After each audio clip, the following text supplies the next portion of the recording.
Lektion 1: Budgets untersuchen. Hey Anna, als wir über die Einkaufsliste gesprochen haben, habe ich in letzter Zeit auch über mein eigenes Budget nachgedacht.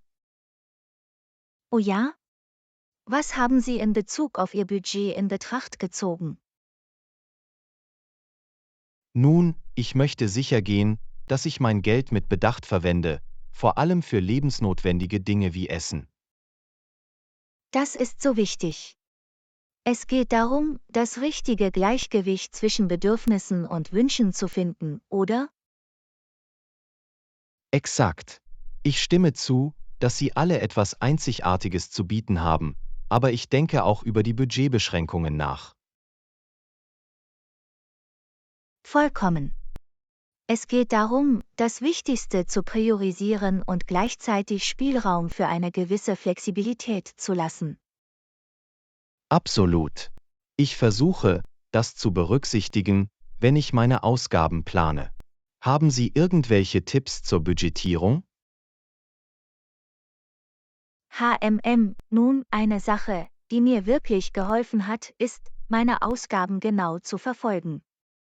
Auf diese Weise können Sie Bereiche identifizieren, in denen Sie sparen Das können. macht sehr viel Sinn. Es ist wahrscheinlich der beste Anfang, genau im Auge zu behalten, wohin mein Geld fließt.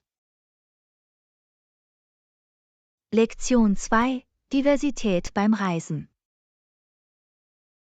Hey Anna, ich habe neulich über einige Reisetrends gelesen. Offenbar wird Neuseeland zu einem sehr beliebten Reiseziel. Oh, wirklich? Das ist interessant. Ich frage mich, was das gestiegene Interesse an Neuseeland antreibt. Soweit ich gelesen habe, zieht es viele Reisende an, hauptsächlich aus asiatischen Ländern und anderen pazifischen Inseln. Das macht Sinn. Neuseeland hat so vielfältige Naturlandschaften, es ist nicht überraschend, dass es ein globales Publikum ansprechen würde. Definitiv.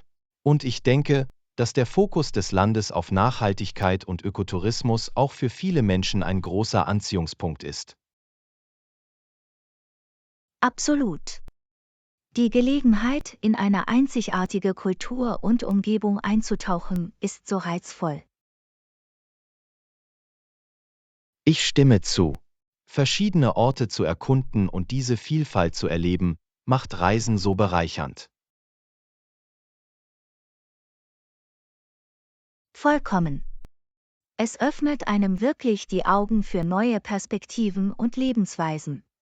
Ich würde gerne eines Tages Neuseeland besuchen. Das Gleiche hier. Es steht jetzt definitiv auf meiner Reiseliste. Je mehr ich darüber erfahre, desto faszinierter werde ich.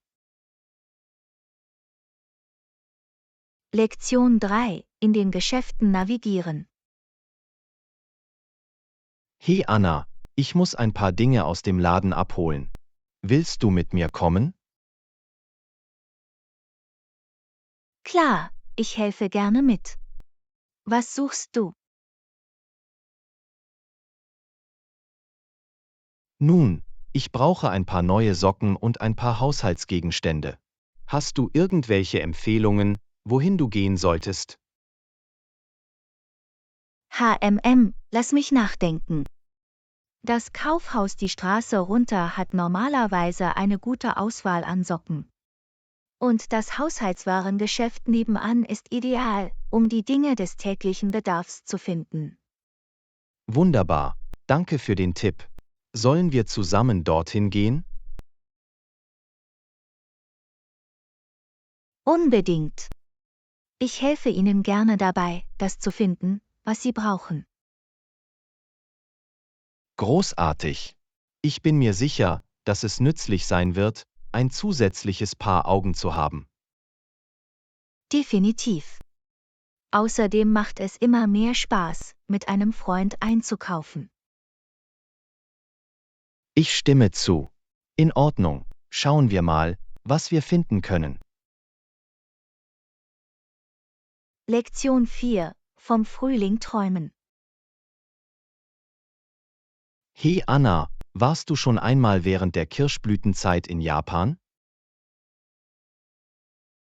Nein, habe ich nicht, aber ich wollte schon immer gehen. Ich habe gehört, dass es absolut umwerfend ist. Das ist es wirklich.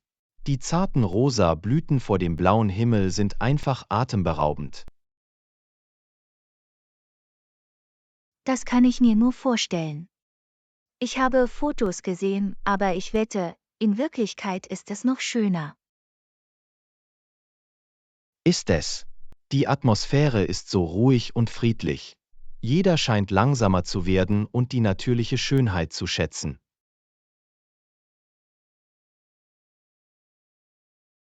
Das klingt wunderbar. Ich würde gerne dieses Gefühl der Ruhe erleben. Nun, weißt du, ich dachte darüber nach, im Frühling eine Reise dorthin zu planen. Wären Sie daran interessiert, sich mir anzuschließen? Wirklich? Oh, John, das wäre unglaublich. Ich würde gerne Japan während der Kirschblütenzeit mit dir erkunden. Wunderbar. Wir können mit der Planung der Details beginnen. Ich bin mir sicher, dass es ein unvergessliches Erlebnis wird. Lektion 5: Dekorieren für die Feiertage. Hey Anna, hast du schon angefangen, für die Feiertage zu dekorieren? Nein, noch nicht, aber ich freue mich schon darauf, anzufangen. Hast du irgendwelche lustigen Ideen im Kopf? Nun, ich dachte, wir könnten uns einen großen Weihnachtsbaum besorgen und ihn mit allen möglichen Lichtern und Ornamenten schmücken. Oh, das klingt wunderbar. Und wir sollten einen Stern draufsetzen, findest du nicht? Definitiv. Und vielleicht können wir auch ein paar Mistelzweige im Haus aufhängen. Oh, Mistel. Das wäre so festlich. Natürlich können wir uns darunter küssen. Natürlich. Und wir sollten ein paar Geschenke unter dem Baum verteilen. Ja, das ist ein Muss. Mit großen, bunten Schleifen an der Spitze. Absolut. Es wird so magisch aussehen, wenn alles fertig ist. Lektion 6: Aromen zubereiten. Hey Anna, mit welchem Kraut kochst du am liebsten? Das ist eine schwierige Frage. Ich muss sagen, Oregano ist mein Favorit. Es verleiht eine so große Geschmackstiefe. Ah, ja, Oregano ist fantastisch. Ich bin selbst eher ein Fan von Knoblauch und Zwiebeln. Oh, Knoblauch und Zwiebel sind Klassiker. Sie lassen wirklich jedes Gericht knallen. Absolut. Ich verwende sie in fast allem, was ich koche. Ich auch.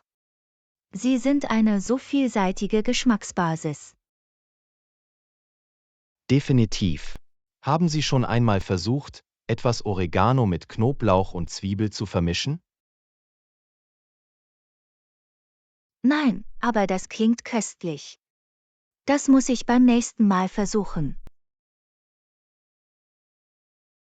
Es bringt wirklich alles auf die erstaunlichste Weise zusammen. Lektion 7: Annas Lieblingshobby. Hey Anna, hast du das neue Hobby ausprobiert, von dem du mir erzählt hast? Oh, du meinst meinen Töpferunterricht? Ich habe sie geliebt. Der Lehrer ist so geduldig und es ist so entspannend, mit dem Lehm zu arbeiten. Das ist großartig. Was für Dinge hast du gemacht? Nun, ich habe mit ein paar einfachen Vasen und Schalen angefangen, aber jetzt versuche ich, kompliziertere Designs zu machen. Letzte Woche habe ich diese wirklich coole Servierplatte mit einem geometrischen Muster gemacht.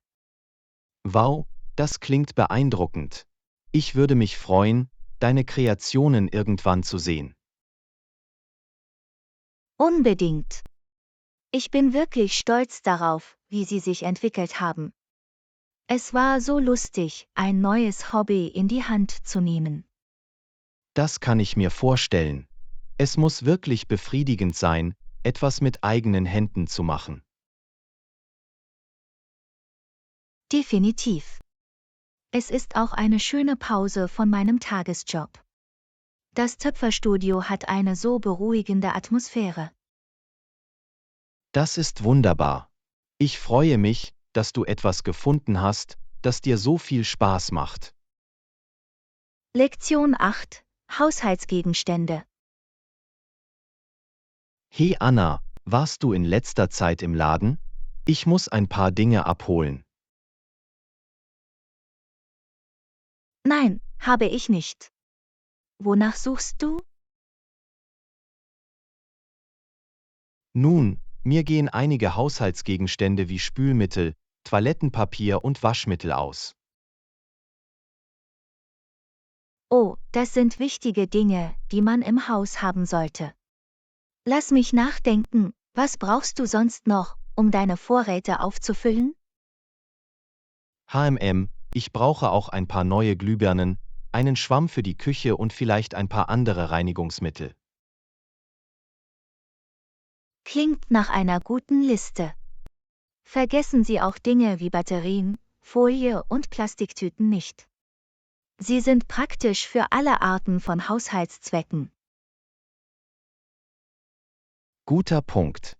Ich werde sicherstellen, dass ich die auch überprüfe.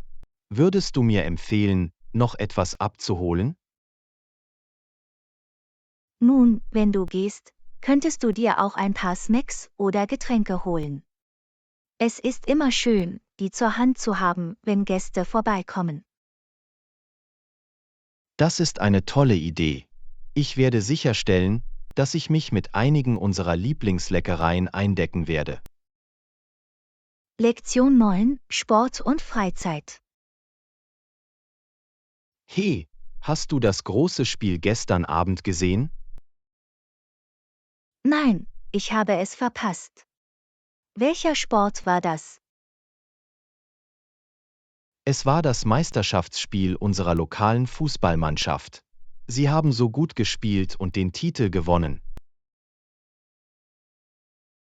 Das ist unglaublich. Fußball hat hier wirklich an Popularität gewonnen, nicht wahr? Definitiv.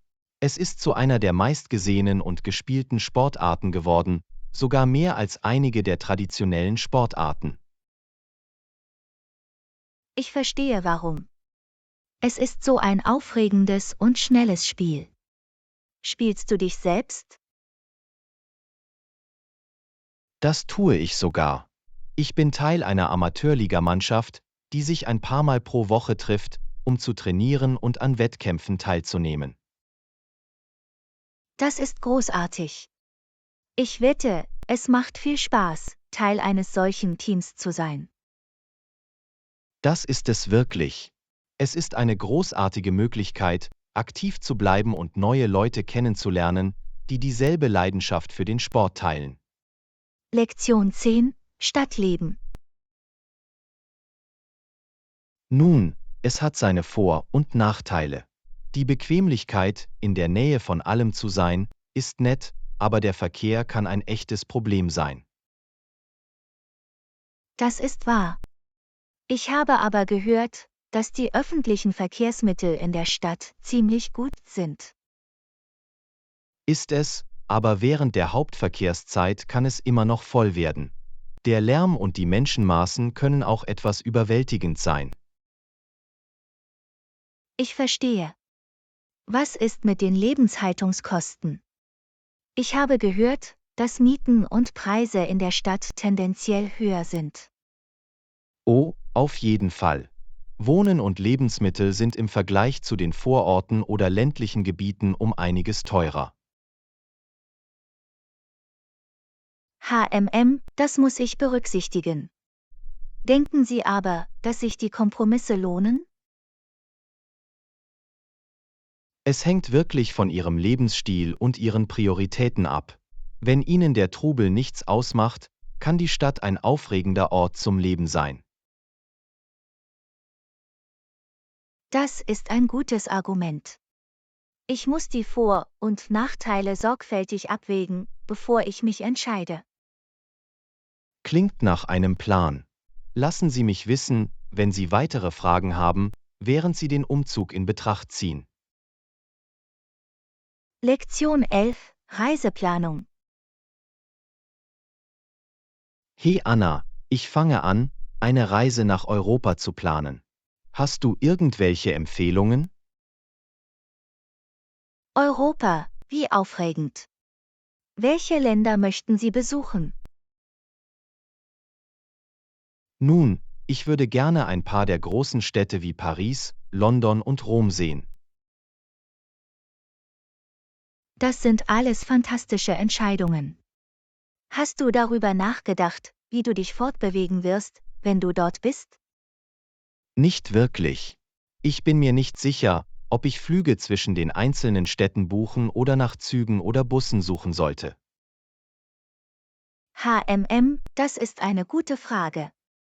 Züge sind oft eine bequeme und landschaftlich reizvolle Art, in Europa zu reisen. Das ist ein gutes Argument. Ich muss mir das Schienensystem ansehen und sehen, ob das am sinnvollsten ist. Und vergessen Sie nicht, die Zeit für Besichtigungen und das Erleben der lokalen Kultur an jedem Ort einzuplanen. Absolut. Ich möchte sicher gehen, dass ich genug Zeit habe, um wirklich in die Ziele einzutauchen. Lektion 12: Lieblingsnotizbücher. Hey Anna, hast du ein Lieblingsnotizbuch? Oh, das ist eine gute Frage, John. Ich bevorzuge wirklich Notizbücher mit Spiralbindung. Die Spulen machen es einfach, die Seiten umzublättern und auf beiden Seiten zu schreiben. Mir geht es genauso. Ich finde die Spiralbindung viel praktischer als die Bindung auf herkömmlichen Hardcover-Notizbüchern. Definitiv. Und mir gefällt, wie die Spirale das Notizbuch flach liegen lässt, wenn ich schreibe. Es fühlt sich einfach natürlicher an. Absolut. Außerdem bietet Ihnen die Spirale die Flexibilität, Seiten bei Bedarf einfach herauszureißen. Das ist ein großes Plus für mich. Genau. Notizbücher mit Spiralbindung sind einfach so praktisch. Haben Sie eine Lieblingsmarke oder einen Lieblingsstil, für den Sie sich entscheiden? Nun, ich bin ein großer Fan der 5-Star-Notizbücher. Die Seiten haben eine so gute Qualität und die Umschläge sind wirklich robust. Oh ja, Five Star ist eine gute Wahl. Ich mag auch die Marke Mead sehr. Sie haben einige lustige Designs und Farben zur Auswahl.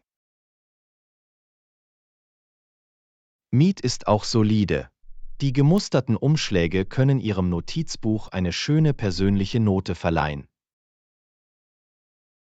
Lektion 13: Familienschätze.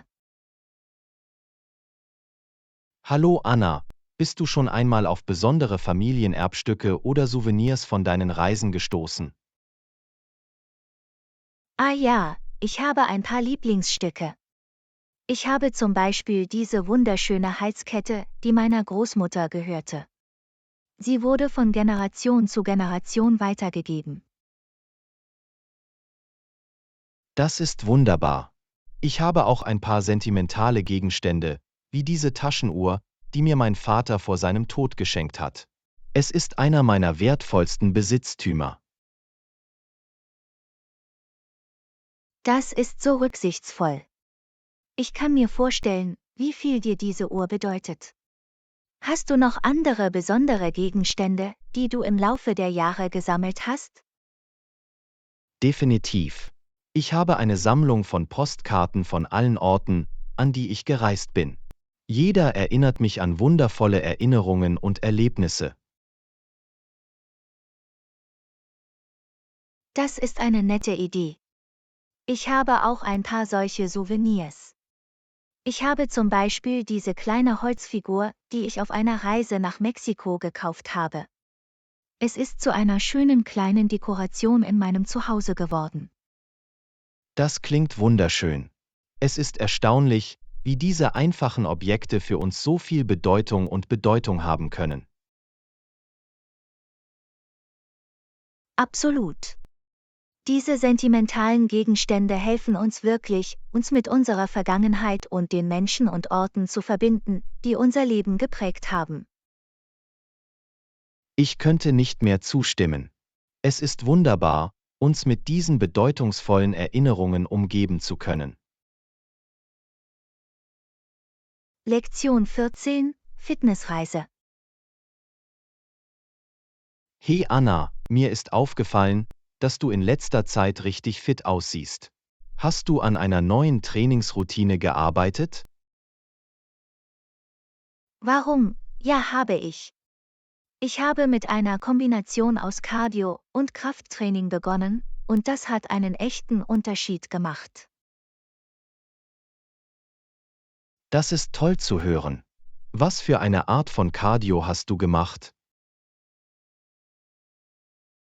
Ich jogge ein paar Mal pro Woche und probiere auch einige HIIT-Workouts aus. Sie erhöhen wirklich meine Herzfrequenz. Toll, HIIT ist so eine effiziente Art zu trainieren. Und was ist mit dem Krafttraining? Ich habe etwas Gewichtheben eingebaut und mich hauptsächlich auf zusammengesetzte Übungen wie Kniebeugen und Kreuzheben konzentriert. Es war eine Herausforderung, aber sehr lohnend. Zusammengesetzte Bewegungen sind so wichtig für den Aufbau der Gesamtstärke. Ich bin beeindruckt, dass du dich daran gehalten hast. Danke. Es war definitiv eine Reise, aber ich fühle mich stärker und energiegeladener. Hast du irgendwelche Fitnessziele, an denen du arbeitest? Absolut. Ich habe versucht, meine Flexibilität und Mobilität zu verbessern, also mache ich ein paar Mal pro Woche Yoga. Lektion 15: Lokale Markterkundung. Hey Anna, ich habe gehört, dass du am Wochenende auf den lokalen Markt gegangen bist. Wie war's? Es war unglaublich. Ich habe so viele einzigartige und interessante Souvenirs gefunden. Du solltest es dir wirklich ansehen. Das ist eine tolle Idee. Was für Dinge hast du gefunden? Nun, ich bin auf diesen schönen handgewebten Korb gestoßen, den ich einfach haben musste. Die Handwerkskunst war unglaublich. Wow, das klingt wunderbar. Ich liebe es, lokale Handwerker zu unterstützen und Unikate zu finden. Absolut. Und auf dem Markt gab es so viel mehr als nur Kunsthandwerk. Es gab alle möglichen frischen Produkte, Backwaren und sogar köstliches Streetfood. Oh, Streetfood auf einem lokalen Markt? Das ist genau mein Ding. Was hast du am Ende versucht? Ich hatte die tollsten Tamales. Sie waren so würzig und perfekt gedämpft. Jetzt hast du Lust auf Tamales. Ich werde auf jeden Fall bald einen Ausflug zum Markt machen müssen. Lektion 16: Aufregung im neuen Zuhause. Hey Anna, ich habe gehört, dass du an einen neuen Ort ziehst. Das ist aufregend. Ja, das bin ich. Ich sehe mir gerade die Wohnung an. Möchtest du es dir ansehen? Das würde ich gern, aber ich will dir nicht aufdrängen, wenn du gerade mit etwas beschäftigt bist. Ganz und gar nicht. Ich könnte eine zweite Meinung gebrauchen. Komm rüber, ich mache gerade ein paar Papierkram fertig. In Ordnung, klingt gut.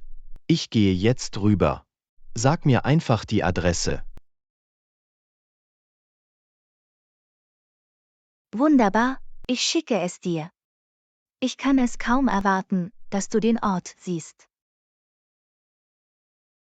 Toll, ich bin bald da. Das ist so ein großer Schritt, ich freue mich für dich. Danke, ich freue mich so. Es war ein langer Prozess, aber ich glaube, ich habe den perfekten Ort gefunden. Ich bin mir sicher, dass du es getan hast. Du hast einen großartigen Geschmack, also habe ich keinen Zweifel daran, dass es fantastisch sein wird. Lektion 17, die Schlacht von New Orleans. Hey Anna, wusstest du, dass die Schlacht von New Orleans nach dem offiziellen Ende des Krieges von 1812 ausgetragen wurde? Nein, das wusste ich nicht. Was ist passiert? Nun, der Vertrag von Gent wurde im Dezember 1814 unterzeichnet, aber die Nachricht verbreitete sich damals nur langsam. Anfang 1815 starteten die Briten immer noch einen Angriff auf New Orleans, weil sie dachten, der Krieg sei noch im Wow, Gange. das ist interessant. Also, wer hat diese Schlacht gewonnen? Die Amerikaner, angeführt von General Andrew Jackson, besiegten die Briten entscheidend. Obwohl der Krieg vorbei war, konnten die Amerikaner immer noch einen großen Sieg erringen. Ich verstehe. Es muss eine chaotische Situation gewesen sein. Der Krieg endete, aber die Kämpfe gingen weiter. Exakt. Beide Seiten waren zu diesem Zeitpunkt des Konflikts überdrüssig, aber sie fühlten sich immer noch gezwungen, diese letzte Schlacht zu führen. Es war ein dramatisches Ende des Krieges von 1812. Faszinierend. Ich wusste nichts über dieses Stück Geschichte. Es ist erstaunlich, wie viel langsamer die Kommunikation damals war. Ja, der Mangel an sofortiger Kommunikation sorgte für einige seltsame Situationen. Aber die Schlacht von New Orleans ist als einer der schiefsten amerikanischen Siege in die Geschichte eingegangen. Lektion 18, die großen Viehtriebe. Hey Anna, wusstest du, dass 1890 die großen Viehtriebe von Texas nach Kansas weitgehend zu Ende waren? Nein, das war mir nicht bewusst. Was hat das Ende dieser berühmten Almabtriebe verursacht?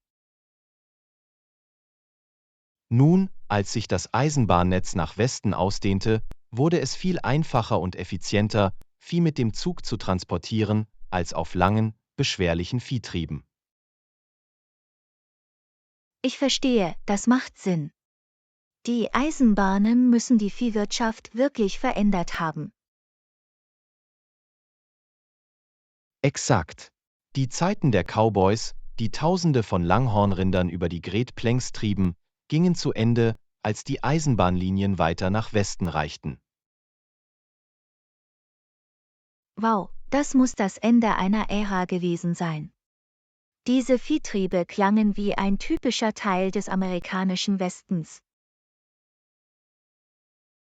Das waren sie. Aber die Eisenbahnen brachten Fortschritt und Modernisierung, auch wenn dies das Verschwinden dieser ikonischen Almabtriebe bedeutete. Es ist erstaunlich, wie Technologie traditionelle Lebensweisen auf solche Weise verändern kann. Ich kann mir vorstellen, dass viele Cowboys arbeitslos waren. Du hast recht. Viele Cowboys mussten sich eine neue Arbeit suchen, als die Viehtriebe nachließen. Aber die Eisenbahnen eröffneten auch neue wirtschaftliche Möglichkeiten.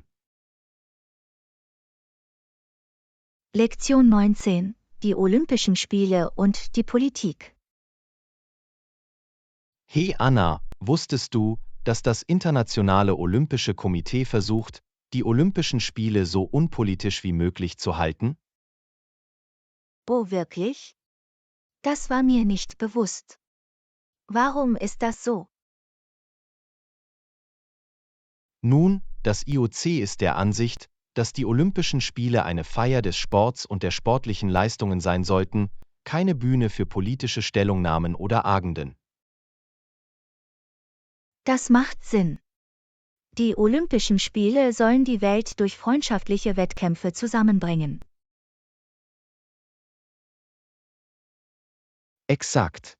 Ziel des IOC ist es, den olympischen Geist der Sportlichkeit und Kameradschaft aufrechtzuerhalten, ohne dass politische Probleme die Sportveranstaltungen überschatten. Das ist eine interessante Position. Aber ich kann mir vorstellen, dass es nicht immer einfach ist, die Politik von den Olympischen Spielen fernzuhalten, oder? Du hast recht, es ist eine ständige Herausforderung. Es gab viele Fälle, in denen Länder und Athleten die Olympischen Spiele nutzten, um politische Stellungnahmen abzugeben. Ich kann mir vorstellen, wie frustrierend das für das IOC wäre. Sie müssen sich auf einem schmalen Grat bewegen zwischen der freien Meinungsäußerung und der Beibehaltung des Schwerpunkts auf den Sport. Definitiv.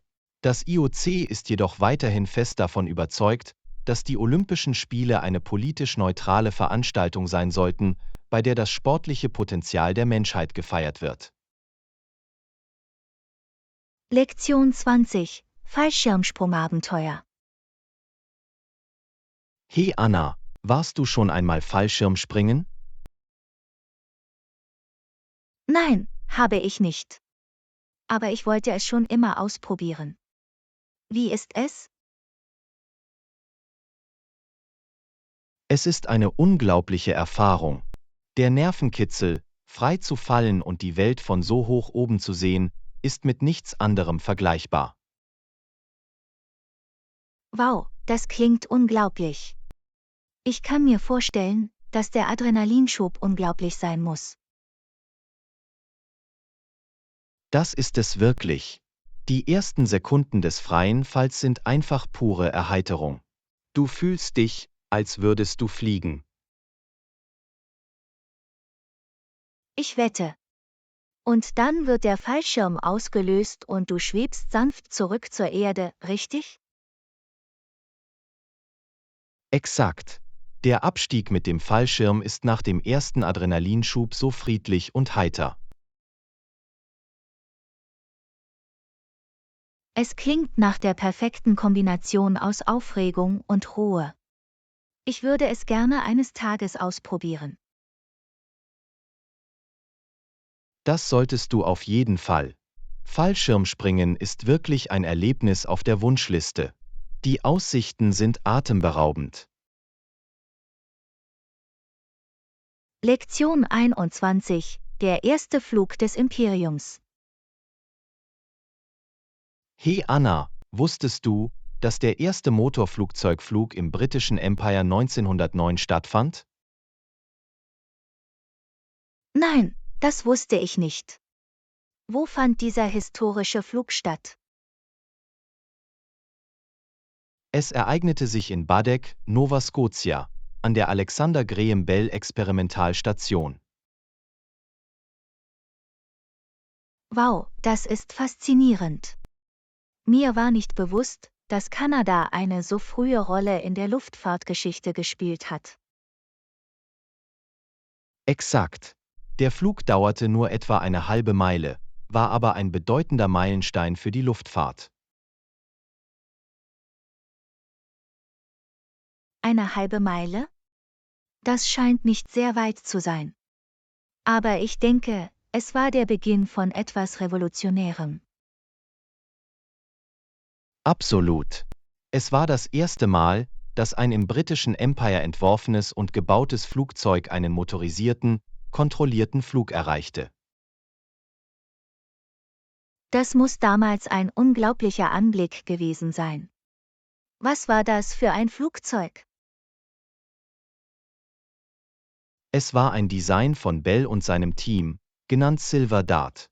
Ein kleiner, leichter Doppeldecker, der diesen historischen Flug über eine halbe Meile bewältigte. Lektion 22. Kostenloses WLAN und Frühstück. Hey Anna, wusstest du, dass die meisten Hotels heutzutage kostenloses WLAN und Frühstück anbieten? Oh, wirklich? Das ist so praktisch. Ich liebe es, wenn Hotels diese Annehmlichkeiten bieten. Ich auch. Es macht das Reisen so viel einfacher. Sie müssen sich keine Sorgen machen, einen Ort zum Essen zu finden oder für teures Internet zu bezahlen. Absolut.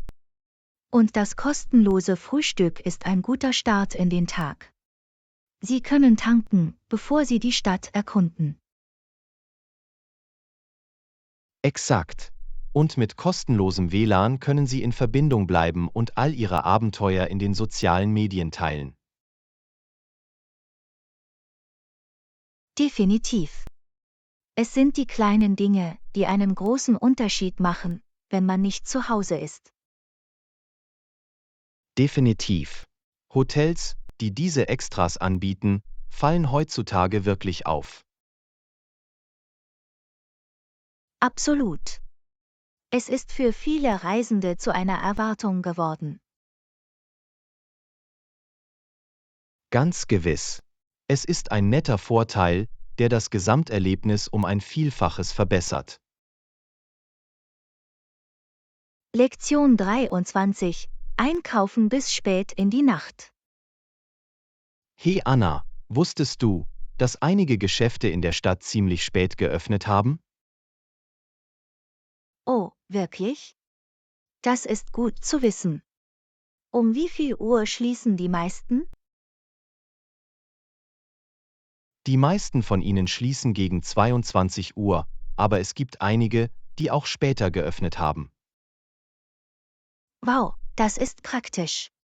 Es ist schön, einige Optionen zum Einkaufen bis spät in die Nacht zu haben. Definitiv. Es ist ideal für Leute, die lange arbeiten oder nach dem Abendessen etwas stöbern möchten. Absolut. Und es ist perfekt, um Last-Minute-Artikel abzuholen, bevor Sie zum Hotel zurückkehren. Exakt. Sie müssen sich nicht beeilen, um zu den Geschäften zu kommen, bevor sie schließen. Das ist ein gutes Argument. Es gibt Ihnen mehr Flexibilität bei Ihrem Zeitplan. Definitiv. Und es ist schön, abends die Möglichkeit zu haben, einen kleinen Schaufensterbummel zu machen. Lektion 24. Erfolgreiche Ausstellung. Hallo Anna, ich habe gehört, dass deine letzte Kunstausstellung ein großer Erfolg war. Oh, ja. Es lief sogar besser, als ich erwartet hatte. Wir haben so viele positive Rückmeldungen erhalten. Das sind fantastische Neuigkeiten. Haben Sie Pläne für eine weitere Ausstellung in der Zukunft? Wir erwägen es auf jeden Fall. Die Resonanz war so ermutigend, dass wir bereits mit der Planung des nächsten beginnen. Das ist toll zu hören. Es muss wirklich lohnend sein zu sehen, wie sich deine harte Arbeit so auszahlt. Das ist es absolut. Ich bin so dankbar für die Unterstützung, die wir von der Community erhalten haben.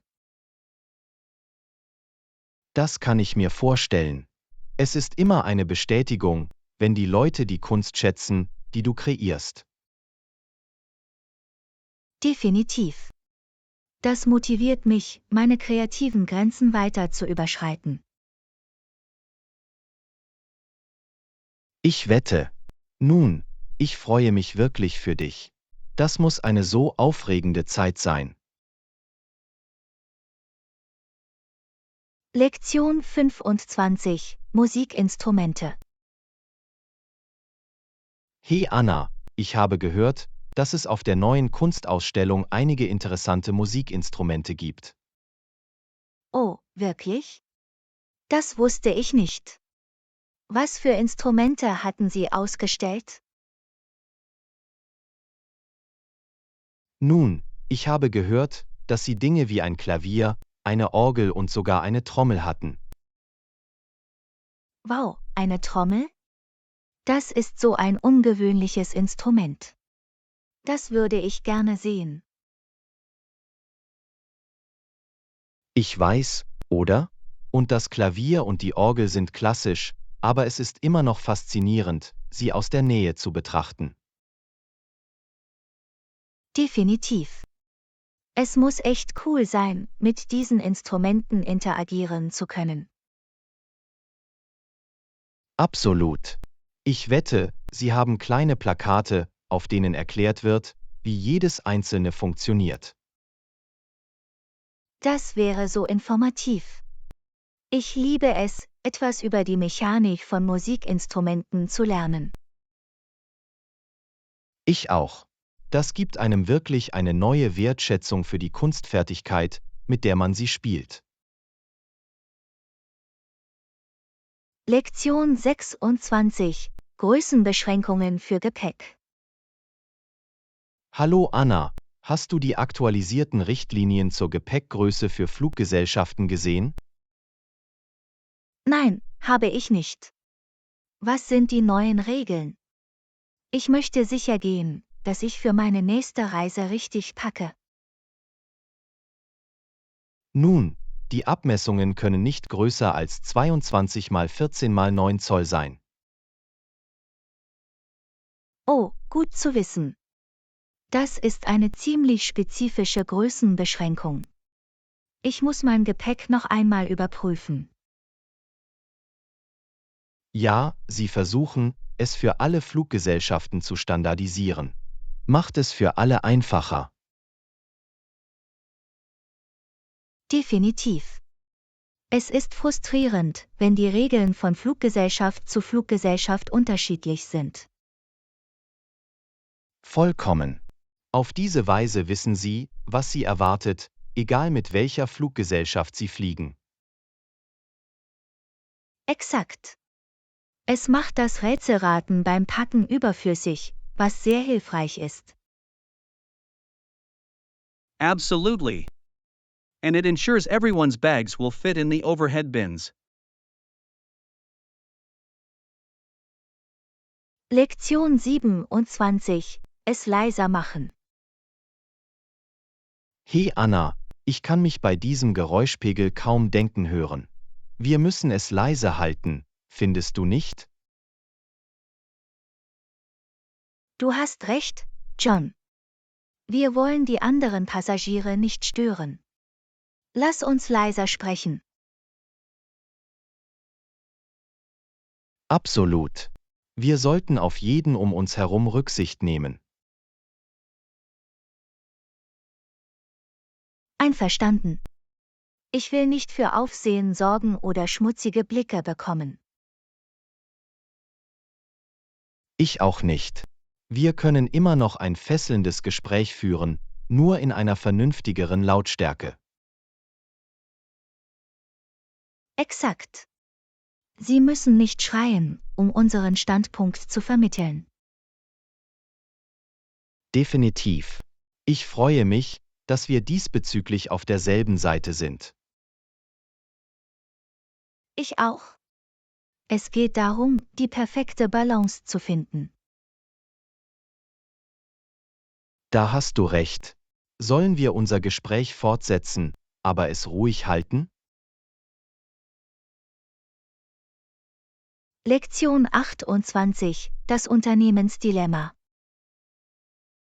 Hey Anna, wusstest du, dass Unternehmen oft nicht motiviert sind, die Auswirkungen ihres Handelns genau zu untersuchen? Wirklich? Das ist interessant. Warum glaubst du, ist das der Fall? Nun, Unternehmen konzentrieren sich in erster Linie auf die Maximierung von Gewinnen und dem Unternehmenswert. Sie berücksichtigen möglicherweise nicht immer die umfassenderen gesellschaftlichen oder ökologischen Folgen ihrer Entscheidungen. Ich verstehe. Das Streben nach Gewinnen kann also manchmal andere wichtige Überlegungen überschatten? Exakt. Unternehmen kümmern sich oft mehr um das Geschäftsergebnis als darum, sozial oder ökologisch verantwortlich zu sein. Das ist ein bisschen besorgniserregend. Denken Sie, es gibt eine Möglichkeit, Unternehmen zu ermutigen, sich ihrer Auswirkungen stärker bewusst zu werden? Es gibt einige Initiativen, wie Programme zur sozialen Verantwortung von Unternehmen, die darauf abzielen. Letztlich erfordert dies jedoch einen kulturellen Wandel in unserer Sichtweise auf die Rolle von Unternehmen in der Gesellschaft. Du bringst ein gutes Argument vor. Es ist ein komplexes Problem ohne einfache Lösungen. Definitiv. Aber ich glaube, wenn wir Wege finden, Unternehmensanreize besser auf das allgemeine Gemeinwohl abzustimmen, können wir Fortschritte erzielen. Lektion 29: Machtbalance im Golf. Guten Morgen, Anna. Hast du die Nachrichten über die Machtdynamik in der Golfregion mitbekommen? Ja, das war in letzter Zeit ein heißes Thema. Das Kräfteverhältnis scheint die dortige geopolitische Landschaft schwer zu belasten. Absolut. Angesichts der zunehmenden Spannungen ist es von entscheidender Bedeutung, dass alle Beteiligten eine diplomatische Lösung für diese wichtigen Angelegenheiten finden. Ich stimme zu. Der Rückgriff auf militärische Aktionen würde die Region nur weiter destabilisieren. Um diese komplexen Probleme zu lösen, ist ein delikater Ansatz erforderlich. Definitiv. Die Staats- und Regierungschefs müssen die Auswirkungen ihrer Entscheidungen sorgfältig abwägen. Eine falsche Bewegung könnte dazu führen, dass die Situation außer Kontrolle gerät. Das ist ein gutes Argument. Sie müssen eskalierende Spannungen vermeiden und einen Weg finden, die Situation durch durchdachte Verhandlungen zu deeskalieren. Exakt. Es ist ein Spiel mit hohen Einsätzen, aber das Wohlergehen der gesamten Region steht auf dem Spiel. Es wird entscheidend sein, das richtige Gleichgewicht zu finden. Ich könnte nicht mehr zustimmen. Dies ist ein kritischer Moment, der die Zukunft des Golfs in den kommenden Jahren prägen wird. Absolut. Wir können nur hoffen, dass die Hauptakteure die Weitsicht und Weisheit haben, um die richtigen Entscheidungen zum Wohle der Allgemeinheit zu treffen. Lektion 30: Australiens Vielfalt. Hey Anna, wusstest du, dass Australien aus mehr als nur dem Festland besteht? Wirklich? Ich dachte immer, es wäre nur der große Inselkontinent. Was gibt es sonst noch? Nun, Australien besteht aus dem Festland sowie einer Reihe umliegender Inseln und Territorien aus anderen Teilen der Welt. Faszinierend.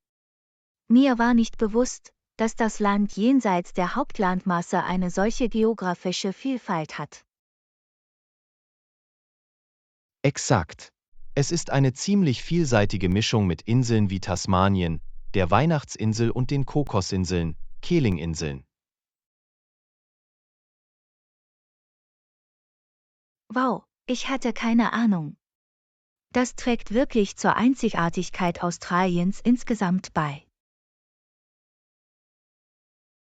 Absolut. Es ist ein Beweis für die reiche Geschichte und die kulturellen Einflüsse des Landes aus der ganzen Welt. Es macht mir Lust, mehr von Australien über das Festland hinaus zu erkunden. Es gibt eindeutig noch so viel mehr zu entdecken. Definitiv. Es ist ein vielfältiges und faszinierendes Land mit so vielen versteckten Juwelen, die darauf warten, erkundet zu werden. Lektion 31: Eine gute Nachtruhe. Guten Morgen. Hast du letzte Nacht gut geschlafen? Guten Morgen, John. Ja, ich hatte eine fantastische Nacht. Ja, wie steht's mit dir? Ich habe geschlafen wie ein Murmeltier. Es war eine der besten Nächte, die ich seit einiger Zeit geschlafen habe. Das ist wunderbar zu hören. Ein guter Schlaf macht einen großen Unterschied darin, wie Sie sich tagsüber fühlen. Absolut. Ich bin erfrischt und voller Energie aufgewacht und bereit, den Tag in Angriff zu nehmen. Das Gleiche hier. Es gibt nichts Besseres als das ausgeruhte Gefühl nach einer erholsamen Nacht. Ich stimme zu. Es ist erstaunlich, wie sehr ein guter Schlaf Ihre Stimmung und Produktivität verbessern kann. Definitiv. Ich finde, wenn ich ausgeruht bin, bin ich viel konzentrierter und kann Aufgaben effizienter angehen. Genau. Eine gute Schlafroutine ist sowohl für das körperliche als auch für das geistige Wohlbefinden so wichtig. Lektion 32: Ein zeitloser Look. Hey Anna, ich habe darüber nachgedacht, mein Wohnzimmer neu zu dekorieren. Was denkst du, würde ihm ein sauberes und zeitloses Aussehen verleihen? Das ist eine gute Frage. Ich würde vorschlagen, eine minimalistische, neutrale Palette mit natürlichen Materialien zu wählen, um eine zeitlose Ästhetik zu schaffen. Oh, das klingt faszinierend. Kannst du mir ein paar genauere Informationen darüber geben, was du dir vorstellst? Absolut. Ich denke da an strahlend weiße Wände, gepaart mit warmen Holzakzenten und vielleicht ein paar eleganten, modernen Möbeln. Das könnte wirklich gut funktionieren. Es würde dem Raum ein schönes, luftiges und raffiniertes Gefühl verleihen. Exakt. Und die natürlichen Materialien würden ein gewisses Maß an Zeitlosigkeit hinzufügen, ohne dass es sich veraltet anfühlt. Diese Idee gefällt mir sehr. Welche Accessoires würdest du empfehlen, um diesen Look zu ergänzen? Ich schlage vor, es einfach zu halten, mit vielleicht ein paar subtilen Strukturelementen, wie einer schönen Woll- oder Leinendecke, und vielleicht ein paar Topfpflanzen für eine natürliche Note. Das klingt perfekt. Es würde dem Raum ein sauberes, aufgeräumtes Gefühl verleihen, aber es fühlt sich trotzdem warm und einladend an. Lektion 33: Blühende Blumen und Sommerspaß. Hallo Anna, ist dir aufgefallen, wie wunderschön die Blumen in dieser Saison blühen? Ja, ich liebe es, all die lebendigen Farben zu sehen. Der Sommer ist die perfekte Zeit, um die Natur zu genießen. Ich stimme zu. Und das warme Wetter bedeutet, dass wir auch schwimmen gehen können. Hast du irgendwelche lustigen Sommerpläne? Ich freue mich auf einen Ausflug an den Strand. Die Meeresbrise und das kühle Wasser klingen so erfrischend. Das klingt wunderbar. Ich denke, ich plane vielleicht eine Wanderung in den Bergen. Die Aussicht ist zu dieser Jahreszeit atemberaubend.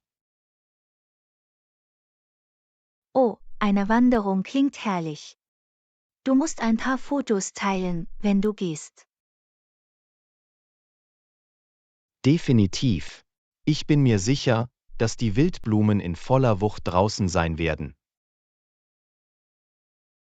Ich kann es kaum erwarten, sie zu sehen. Der Sommer ist meine Lieblingsjahreszeit, es gibt einfach so viel zu genießen. Absolut. Die längeren Tage und der sonnige Himmel heben immer meine Stimmung. Lektion 34: Köstliche vietnamesische Küche. Hey Anna, ich habe gehört, dass du kürzlich nach Vietnam gegangen bist. Wie war das Essen? Das Essen in Vietnam war absolut köstlich. Ich werde hungrig, wenn ich nur daran denke. Oh wirklich? Was waren einige deiner Lieblingsgerichte? Der Pho war nicht von dieser Welt, die Brühe war so aromatisch. Und die Banh Mi-Sandwiches, lecker. Banh Mi. Ich habe gehört, dass die unglaublich sind. Was hat sie so gut gemacht? Die perfekte Balance aus herzhaften, würzigen und knusprigen Zutaten. Ich könnte jeden Tag einen essen. Jetzt sehne ich mich nach vietnamesischem Essen. Vielleicht muss ich bald eine Reise dorthin planen. Das solltest du auf jeden Fall. Die Kultur und die Küche sind beide so lebendig und aufregend. Ich kann es kaum erwarten. Danke für die leckere Empfehlung. Lektion 35: Spaß auf einer Kostümparty. Hey Anna, hast du von der Kostümparty dieses Wochenende gehört? Ja, ich freue mich riesig. Weißt du, als was du dich verkleiden wirst? Ich denke darüber nach, Zauberer zu werden. Eine lange Robe und ein spitzer Hut wären perfekt. Oh, das klingt nach einem tollen Kostüm. Ich habe vor, eine Hexe zu werden. Eine Hexe. Ich kann mir dich schon in einem schwarzen Kleid und einem spitzen Hut vorstellen. Genau. Ich möchte mich wirklich auf den Look festlegen. Was ist mit dir? Irgendwelche Accessoires geplant? Ich werde auf jeden Fall einen Zauberstab tragen. Vielleicht wächst sogar ein falscher Bart heraus. Haha, der volle Zauberer-Look. Ich liebe es. Das wird so viel Spaß machen. Definitiv. Ich kann es kaum erwarten, all die kreativen Kostüme zu sehen.